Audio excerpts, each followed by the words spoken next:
Shalom, Kohalo Yahweh, Shemi Hawashai, Shemi Kakodash. Double honors to the elder apostles of GMS, including the elders that came before them that taught us this truth. And shalom and salutations to all the brothers out pushing the word of truth and in sincerity, the hopeful elect tabernacle of David.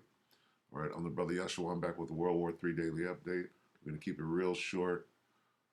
Just going to watch the voice of reason say a few things and keep it short. We all know what's going on over there. All right, but this is just the beginning. All right, and it's going to tell you that. All right, so we'll start right here, Matthew 24:6. And ye shall hear of wars and rumors of wars. See that ye be not troubled, for all these things must come to pass, but the end is not yet. So we're at the beginning of World War III. And it's been going on since Daddy Bush went down into Kuwait. But, all right, finish this up. For nation shall rise against nation, and kingdom against kingdom. There shall be famines and pestilences and earthquakes in diverse places. All these things got to happen before the end of World War III, when the angels come and destroy all the armies of the earth. All right? So this thing is just getting started. They all have to wind up in the Middle East. And they're already there. All right? Russia's already in Syria. America is already in Syria fighting a proxy war that's been going on since 2013. All right? Here's where we are right now. All these are the beginning of sorrows. All right? Jacob's trouble is coming. Jump down to 21. For then shall be great tribulation, such as was not since the beginning of the world to this time, no, nor ever shall be. We're coming upon the worst time that has ever been on the face of the earth. Okay? Let's quickly get into Daniel. It's all saying the same thing. Daniel 12:1. And at that time, Michael, the archangel, shall stand up. The great prince was standing for the children of thy people, Israel. And there shall be a time of trouble, such as never was since there was a nation, even to that same time. No, you don't understand it. Let's break it down. Let's make it easier. NIV. And at that time, Michael, the great prince who protects your people, Israel, will arise. There will be a time of distress such as has not happened from the beginning of nations until then. Then there will be a time of anguish greater than any since nations first came into existence.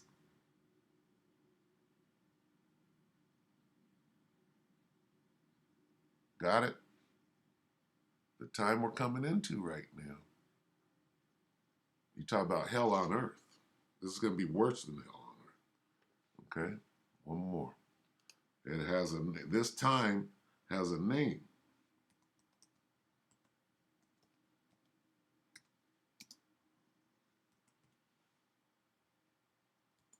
Yirmiyah.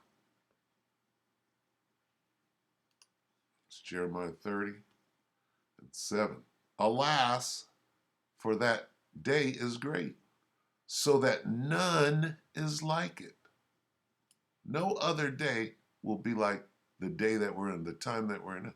It is even the time of Jacob's trouble.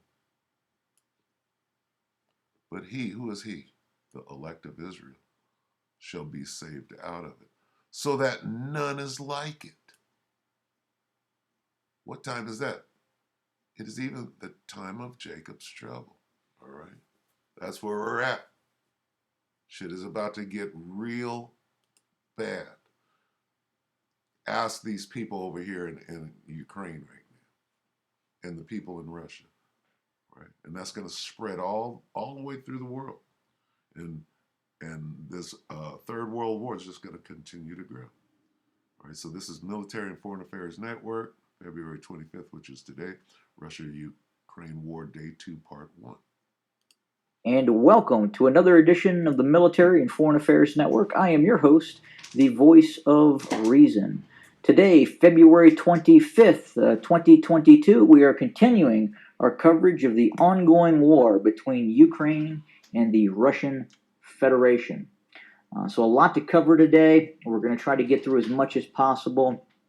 The situation continues to be incredibly fluid, and obviously we are in day two, and this will be part one of day two of the ongoing war between Russia and Ukraine. So let's first and foremost start in the Kiev operational area. We continue to see the Russian military advance towards Kiev. We have not seen a forced entry into the heart of Kiev as of yet. It would appear that they are utilizing reconnaissance units to scope out some of the forward positions of the Ukrainian military, the National Guard, and some of the territorial units that are setting up defensive positions inside of the city and just on the outskirts of the city as well. So we're just the forward observer, the voice of reason, the forward observer. Let's see. Go ahead. Watch a little bit more. We won't keep. If you want to watch this whole thing, go to Military and Foreign Affairs Network. Come on, voice of reason. The closest area where we're actually seeing Russian units, and we're seeing Russian reconnaissance units operate on the outer suburbs of the Oblalan district of Kiev. So again, they have not entered Kiev proper as of yet. I guess you could consider this Kiev proper, but the really significant fighting, the hard fight, is going to be as they get deeper and deeper into this massive urban scape that includes many multi-story buildings that are very well constructed, and obviously metro tunnels as well, and bomb shelters. So it is a city that has the ability to defend itself, both above the surface and below the surface, with a lot of these metro tunnels that exist throughout the city of Kiev. But again, right now, Russian reconnaissance units are reported on the outskirts of Kiev. Now, will they stay there? Again, very difficult to say. We know the Ukrainian military is bringing up additional armored assets into the city from the south and from the west as well. And in other areas, we continue to see Russian VDV formations, special forces operating near the Antonov airfield.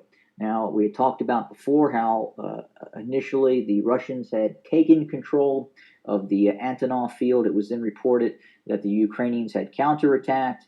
It sounds like that counterattack was mainly with heavy artillery that quite possibly rendered the airfield unusable. So if the Russians want to reestablish an air bridge with the Antonov airfield, they may need to send in some engineering units to repair. All right, so as you can see, the killing and the dying has started. This is 19 minutes. We only did 3:35. So go back and watch this if you want more forward observation into what's actually going on. But we're going to go ahead and close it up. We're going to go here. All right.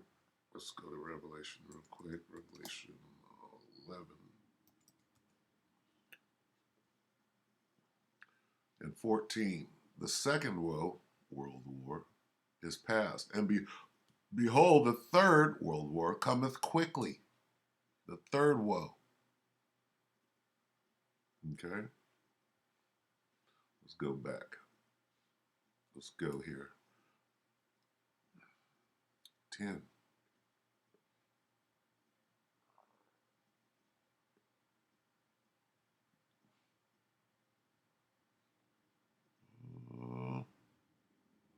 The 9.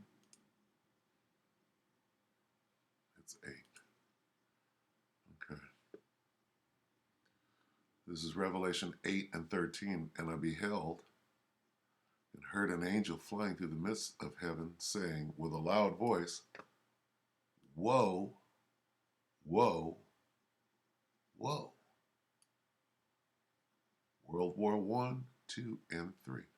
To the inhabitants of the earth, by reason of the other voices of the trumpet of the three angels, which are yet to sound. This was before World War I. If we go start here at 9, this from 1 to 11 describes World War I.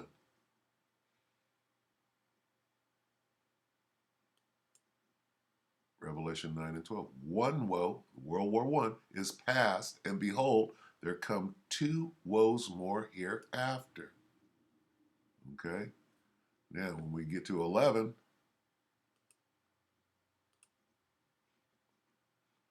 the second woe is past, World War II. And behold, the third woe, which we're looking at right now, cometh quickly.